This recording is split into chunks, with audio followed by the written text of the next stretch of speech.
বিসমিল্লাহির রহমানির রহিম। আলহামদুলিল্লাহি রাব্বিল আলামিন। সমস্ত প্রশংসা আল্লাহ পাক সুবহানাহু ওয়া তাআলার জন্য। আল্লাহ পাক সুবহানাহু ওয়া তাআলা রহম করে ইহসান করে আমাদের সংক্ষিপ্ত কিছু দিনের কথা বলার সুযোগ দিয়েছেন এবং দোয়া করি আপনাদের শোনার সুযোগ করে দেন।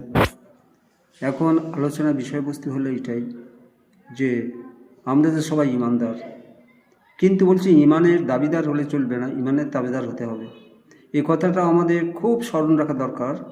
বলে ইমানের দাবিদার হলে জান্নাতে যাওয়া যাবে না, ইমানের তাবেদার হলে তবে জান্নাতে যাওয়া যাবে।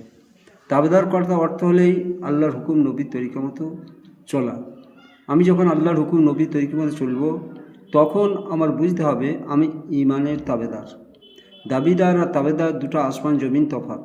সেই জন্য আমরা সবাই ফিকির করব যাতে করে ইমানের তাবে হয়ে চলতে পারি, সেজন্য ফিকির করা। তাই আমাদের বেশি বেশি করে ইমানের কথা আলোচনা করা খুব দরকার। ইমান বাড়বে এই কটা জিনিস আলোচনার মাধ্যমে, যেগুলো খুব জরুরি জিনিস হলেই ইমান সম্পর্কে প্রতিদিন কিছু সময় আলোচনা করা। সে কটা কি? আল্লাহর কুদরত, আল্লাহর সিফাত, আল্লাহর তাকত, মৌত, কবর, হাসর, মিজান, পুলসিরাত, জান্নাত, জাহান্নাম, আল্লাহ পাকের বড়াই।